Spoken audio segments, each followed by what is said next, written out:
नमः संस्कृताय triple S classes में आप सभी का स्वागत है।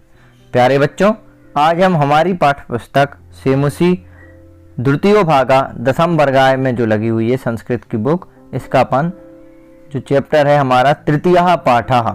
कौन सा पाठ? तृतीयः, तीसरा पाठ, थर्ड चैप्टर व्यायामः सर्वदा पथ्या, इसको पढ़ेंगे। क्योंकि आपकी जानकारी के लिए मैं बता दूं कि मैं फर्स्ट और सेकंड चैप्टर आप लोगों को पढ़ा चुका हूं। जिसने भी उसकी वीडियो ना देखी है तो उसको वीडियो को अवश्य देख ले। चलिए पहले परिचय पढ़ लेते हैं। परिचय में है प्रस्तोयम पाठः आयुर्वेदस्य प्रसिद्ध ग्रंथः सुश्रुत संहिता इत्यस्य चिकित्सा स्थाने वर्णित चतुर्विंशति अध्यायात् समृद्धो अस्ति। प्रस्तुत पाठ अस्माकं प्रस्तुत पाठ आयुर्वेद के प्रसिद्ध ग्रंथ सुश्रुत संहिता के चिकित्सा स्थान में वर्णित 24वें अध्याय से संकलित है। आगे देखते हैं। अस्मिन् आचार सुश्रुतः व्यायामस्य परिभाषां तेन जायमानान् लाभान् च निबोधयति। अर्थात इसमें आचार्य सुश्रुत ने व्यायाम की परिभाषा बताते हुए उससे होने वाले लाभों की चर्चा की है।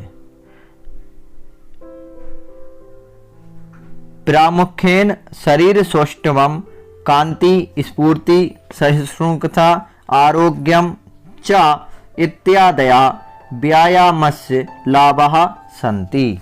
अर्थात इसमें बताया गया है कि शरीर में सुगठन, कांति, स्फूर्ति, सहिष्णुता, निरोगता आदि व्यायाम के मुख्य लाभ हैं। चलिए अब चैप्टर शुरू करते हैं। अपन ने परिचय पढ़ लिया। अब चैप्टर में फर्स्ट श्लोक पद्य के द्वारा यह चैप्टर है। पद्य में बताया गया है शरीरायास जननम कर्म व्यायाम संगीतम तत्कृत्वा तु सुखम देहम विमृद्धनीयात समन्ततः। अर्थात शरीर के परिश्रम का काम व्यायाम नाम वाला होता है। शरीर का परिश्रम करने का काम को अपन क्या कहते हैं? व्यायाम। उसे करके देह का सुख प्राप्त होता है। उसे करेंगे तो शरीर का सुख प्राप्त होगा। अतः सब तरफ से शरीर की मालिश करनी चाहिए। अर्थात मालिश मतलब सभी शरीर को जितने भी अंग हैं उनकी मालिश करनी चाहिए और उन सभी का काम करना चाहिए व्यायाम के द्वारा। चलिए सेकंड वाला देख लेते हैं। सेकंड जो है उसमें बताया गया है कि शरीरो पचयः कांति कांतिर गात्राणाम सुविभक्तता दीप्त अग्नित्व मनालस्यम स्थिरत्वम लाघवम मृजा। अर्थात व्यायाम करने से शरीर की वृद्धि होती है, शरीर के अंगों की सुंदरता बढ़ती है, संपूर्ण शरीर का सौंदर्य बढ़ जाता है। जठराग्नि में प्रकाश मतलब भूख लगना, जठराग्नि मतलब पेट में जो अग्नि लगती है, भूख लगना। और आगे बताया गया आलस्य की समाप्ति, आलस्य भी समाप्त हो जाता है। स्थिरता, हल्कापन तथा शरीर की स्वस्थता भी व्यायाम से ही होती है, इसलिए व्यायाम करते रहना चाहिए। अब चलिए तीसरा देख लेते हैं। तीसरे में है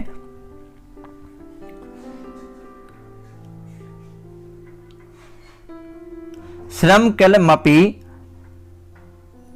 पाशोष्ण शीतादीनां सहिष्णुता आरोग्यम चापि परमं व्यायामाद उपजायते। अर्थात शारीरिक परिश्रम, थकान, प्यास, गर्मी और ठंडियों की सहनशीलता को उत्तम स्वास्थ्य व्यायाम से उत्पन्न से प्राप्त होता है। शारीरिक परिश्रम करोगे तो थकान भी नहीं होगी, प्यास की, गर्मी, ठंडी और सभी की सहनशीलता यदि आपको बढ़ाना है तो व्यायाम करोगे तो सभी सहनशीलताएं बढ़ जाएंगी। चौथा देखिए, चौथे में बताया गया है न चास्ति सदृशम तेन किंचित स्थूल या आकर्षणम न च व्यायामिनम मतरे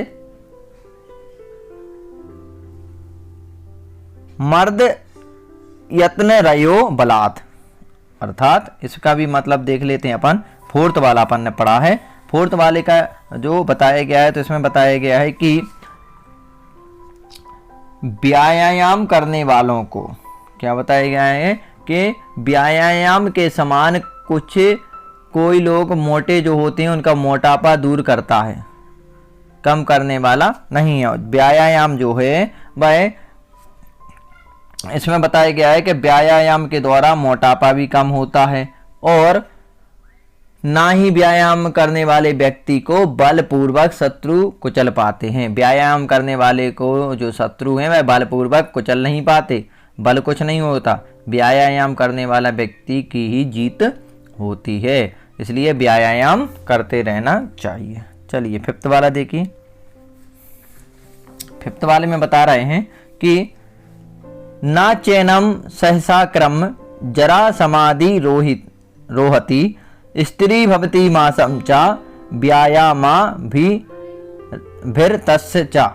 अर्थात इसमें बताया गया है कि और इस व्यायामशील व्यक्ति को अचानक बुढ़ापा नहीं आता। जो व्यक्ति व्यायाम करता रहता है उसको बुढ़ापा अचानक नहीं आता। और व्यायाम में तल्लीन लोग, जो लोग व्यायाम में लगन के साथ करते रहते हैं, उन मनुष्य का मांस परिपक्व हो जाता है, कठोर हो जाता है। उनका मांस जो रहता है जाना चलने वाला रहता है, बुढ़ापे में भी उनका बुढ़ापा जल्दी नहीं आता। इस श्लोक के माध्यम से बताया है। अब छठवां देख लेते हैं। छठवें में बताया है कि व्यायाम स्विन्न गात्रस्य पदव्याम मुद वर्तितस्य चा व्यादयो नोप सरपंती बेनतेय मी वो रगः वयोरूप गुणैर हीनमपि कुर्यात सुदर्शनम। अर्थात व्यायाम के कारण पसीने से लथपथ शरीर वाले और पैरों के ऊपर उठने वाले व्यायाम करने वाले अपने पास रोगों को नहीं आने देते। किस प्रकार? जैसे गरुड़ के पास सांप, जैसे गरुड़ के पास सांप नहीं आ सकता, ऐसे ही व्यायाम करने वालों के पास जो है आलसपन या सब चीजें नहीं आ सकती।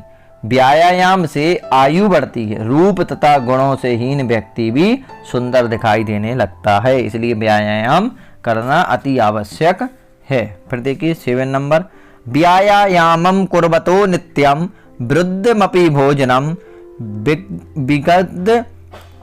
विगद्दं वा निर्दोषं परिपच्यते। अर्थात इसमें बताया गया है प्रतिदिन व्यायाम करते हुए व्यक्ति का विरुद्ध मतलब अनुपयोगी, जो उपयोग नहीं हो, भली प्रकार से पका हुआ अथवा ना पका हुआ भोजन भी बिना कष्ट के पच जाता है। यदि कभी कभी खाना बिना पका हुआ या आधा पका हुआ तो यदि वह व्यायाम करता रहता है तो ऐसे खाने को भी आसानी से पचा सकता है और किसी प्रकार का रोग उसमें नहीं आ सकता। इसलिए व्यायाम की महिमा यहाँ बताई गई है। चलिए हम आगे का देखते हैं 8 नंबर, व्यायामो ही सदा पथ्यो बलिनाम स्निग्ध भोजिता नाम साचा सीते बसंते चा तेसाम पथ्य तमह स्मृता। अर्थात इसमें बताया गया है कि निश्चय से व्यायाम सदा ही बलशालियों का और चिकनाई युक्त भोजन रखने वालों की दवा है। व्यायाम करते रहोगे तो चिकनाई युक्त भोजन भी करोगे और तो भी आपको वह ज्यादा नुकसान नहीं करेगा। वह शीतकाल में और बसंत ऋतु में उसके लिए अतीब लाभदायक कहा गया है। इसलिए व्यायाम करते रहना चाहिए। 9 नंबर में है सर्वेश्व व्रतुस्व वैरहा पुष्पिरात्म हितैषिभि बलस्यार्धने बलस्यार्धेन कर्तव्यो व्यायामो हंतयो अन्यथा। अर्थात 9 नंबर का जो है इसको भी पढ़ लिया अपन ने और अब अपन इसका अर्थ जान लेते हैं। 9 नंबर में बताया गया है आत्मा का अपना हित चाहने वाले पुरुषों के द्वारा सभी रीतियों में प्रतिदिन आधे बल से व्यायाम करना चाहिए, नहीं तो व्यायाम हानिकारक हो जाता है। अर्थात ये बात बहुत ही ज़्यादा इम्पोर्टेंट है आप लोगों के लिए।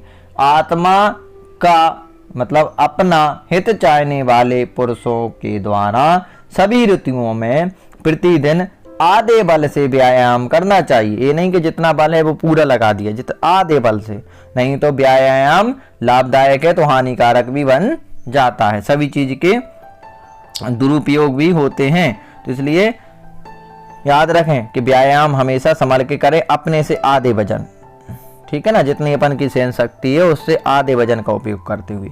चलिए अब देखते हैं अपन 10 नंबर। 10 नंबर का है हृदय